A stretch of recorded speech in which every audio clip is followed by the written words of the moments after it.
জবরদস্তি ধাক্কা মেরে আমাকে বাড়ি থেকে বের করেছিল। খালেদা জিয়ার গুলশান ও ক্যান্টনমেন্টের বাসভবনের নথি পাওয়া গেল শেখ মুজিবের ধানমন্ডি 32 নম্বরের বাড়িতে। 6 ফেব্রুয়ারি রাতে উত্তেজিত জনতা বাড়ি বিনষ্ট করার কাজ চালানোর সময় এই নথিটি উদ্ধার হয়। খালেদা জিয়ার বাড়ির নথি কেন শেখ হাসিনার বাড়িতে আসবে, এ নিয়ে দেশ জুড়ে নানা প্রশ্ন দানা বেঁধেছে। উদ্ধার হওয়া ওই নথিটির শিরোনাম ছিল বেগম জিয়া ও তাহার পুত্রদ্বয়কে গুলশানস্থ 196 নং রোডের অ্যানি ডি 3B নং বাড়ি এবং ঢাকা ক্যান্টনমেন্টস্থ শহীদ মইনুল রোডের 6 নং বাড়িটি প্রদান সংক্রান্ত তথ্য।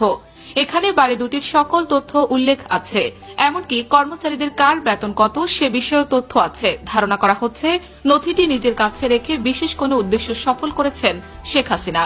উল্লেখ্য, আওয়ামী লীগের শাসন আমলে 2010 সালের 13 নভেম্বর ঢাকা সেনানিবাসে শহীদ মইনুল রোডের নিজ বাড়ি থেকে বিএনপি চেয়ারপারসন ও সাবেক প্রধানমন্ত্রী খালেদা জিয়াকে বের করে নেওয়া হয়েছিল। বিএনপি তখন অভিযোগ করেছিল বল প্রয়োগের মাধ্যমে খালেদা জিয়াকে সেনানিবাসের বাড়ি থেকে উচ্ছেদ করা হয়। সেনানিবাসের বাড়ি ছাড়ার পর সেদিন সন্ধ্যায় গুলশানে নিজ রাজনৈতিক কার্যালয়ে সাংবাদিকদের সামনে কান্নাজড়িত কণ্ঠে খালেদা জিয়া বলেছিল, সরকার কপটতার মাধ্যমে তাকে প্রেসিডেন্ট জিয়ার স্মৃতি বিজড়িত বাড়ি থেকে উৎখাত করেছে। ধারণা করা হচ্ছে 32 থেকে উদ্ধার হওয়া নথিটি খালেদা জিয়াকে বাড়ি ছাড়া করার কাজে ব্যবহার করা হয়েছে।